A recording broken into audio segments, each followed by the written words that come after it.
What do battery fees, Houston's first ever solid waste fee, and PFAS-filled landfill leachate all have in common? Well, they're all showing us the same thing. The U.S. waste system only looks simple until the pressure really hits. This week's stories are a reminder that circular economy progress is real, but so are the cracks in the system. One state is making manufacturers help pay for battery recycling. Another major city is finally joining other big Texas metros by charging a solid waste fee. And one of the toughest waste problems out there, PFAS in landfill leachate, is forcing operators to rethink what management really means. Welcome back to Environmental News, the good, the bad, and the ugly, where we cut through the noise and talk about what's actually happening in the zero waste, recycling, composting, and circular economy industries, as well as policies across the U.S. I'm Stacy Savage, aka the Texas Trash Talker, founder and CEO of Zero Waste Strategies. We're an environmental consulting firm based here in Austin, and we help business clients reduce waste for increased revenue. This week, we're covering 3 major stories that matter. Let's dive into the good. New Hampshire just took a major step toward safer battery recycling. The House approved Bill 1602, which would create a statewide battery stewardship program and require manufacturers to cover the cost of collection and recycling for portable and medium format batteries. Now, that might sound technical, but the idea is pretty simple. If battery makers profit from the products, then they should help pay for what happens when those products are no longer usable. That's the core principle of extended producer responsibility, or what we call EPR in the industry. And it's one of the most effective tools that we have for building a circular economy. This matters because batteries are not a minor waste stream. They create a fire risk in trash trucks, transfer stations, and recycling facilities, and they contain materials that are too valuable and too dangerous to keep sending to landfills and incinerators. Now, supporters of the bill say it improves safety for workers and first responders while making recycling more accessible for residents. The bill also shows how state policy can solve a practical problem without making residents shoulder the whole burden. Instead of expecting every city, county, and household to figure out where batteries go, the bill would set up a system that makes responsible recycling easier and more consistent all across the state. There's always debate around these programs, right? Some opponents argue that manufacturers' funding could raise consumer prices, but the bigger question is whether the current system is working, and for batteries, too often it isn't. Battery recycling is a story about prevention, responsibility, and safety. But even when a city sees the need to improve waste services, the next story is going to show how quickly things can go sideways when the public is asked to pay more without much visible operational improvement. The city of Houston has added a new $5 solid waste fee, and that alone makes it newsworthy because the city has never charged residents directly for trash pickup before. Houston is the only major city in Texas that did not already have a monthly solid waste fee, while other major Texas metros like San Antonio, Dallas, and Austin already charge residents for waste services. That means Houston is finally joining the same basic fee structure that other big Texas cities have long used. In principle, this is not a problem. A solid waste fee can make sense when it helps stabilize services and fund a system that people can actually rely on. The frustration is how the money is being used or allocated.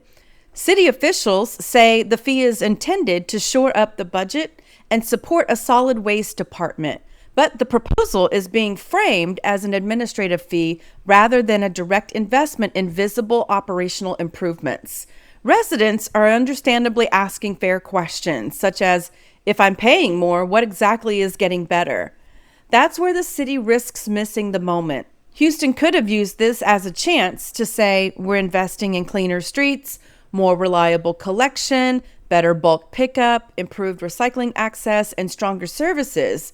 Instead, if this fee mostly disappears into administration, it creates a feeling of paying more for the same experience.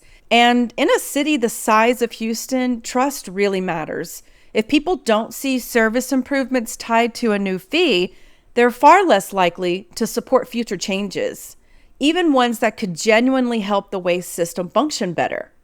So the Houston story is not about whether a fee exists, it's about whether cities use new revenue to improve the actual experience of waste services for residents and businesses. The last story goes even deeper because it shows what happens when the waste system runs into a chemical problem it can no longer route around. This week's ugly story is PFAS in landfill leachate.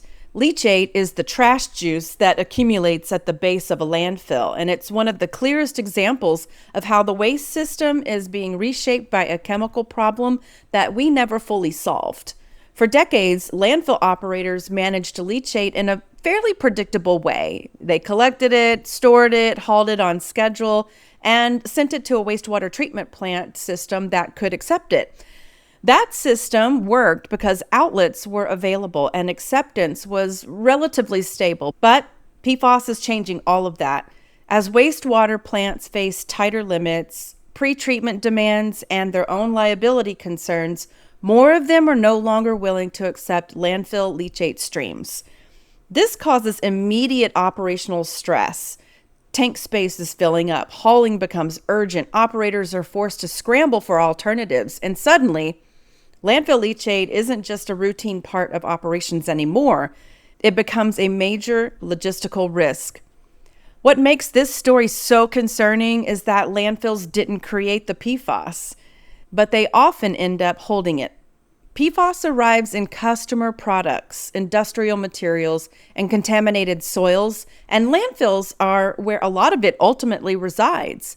That means operators are increasingly stuck managing the endpoint of a contamination pathway that they didn't even start. That's why this story is so ugly. It shows how chemical crisis, a disposal crisis, and capacity crisis are all colliding at once. The traditional send it somewhere else model is breaking down, and the long-term answer is going to require prevention, better storage design, and far more investment in destruction technologies and infrastructure. So, this week gives us a pretty clear picture. Policy can move the needle, fees have to be tied to real service, and some waste problems are getting harder, not easier. The question is, what do we do with all this information? So here are some action items for you. On the battery recycling front, you can support battery stewardship and producer responsibility laws in your own state. You can bring used batteries to approved drop-off locations and definitely don't put them in the trash. Remember, there's a fire risk associated with that. If you run a business, maybe you can set up a clear battery collection point for employees and customers. And also, go ahead and ask your local officials whether your area has a plan for safe battery collection and fire prevention. If you're in the Houston area, you can ask your own city leaders exactly how the new solid waste fee will be spent. Push for the fee to fund operational improvements, not just administrative overhead. Definitely demand public reporting on service outcomes such as pickup reliability, litter reduction, and recycling access. And use the fee debate to ask for a broader solid waste strategy that improves the daily experience for residents and businesses. If you're interested in the PFAS leachate story, this one's for you. You can support legislative efforts to reduce PFAS at the source through product redesign and restrictions. You can also ask landfill and wastewater officials how they're handling leachate as offsite acceptance shrinks. You can also push for investment in on-site containment, evaporation, and destruction technologies where it's appropriate. And think about PFAS as a whole systems issue. It's not just a landfill issue. So, this week's stories remind us that zero waste and circular economy is not just about bins and branding. It's about who pays, who plans, and who gets left holding the bag when the old system stops working. New Hampshire is showing us that battery recycling can be designed for safety and responsibility.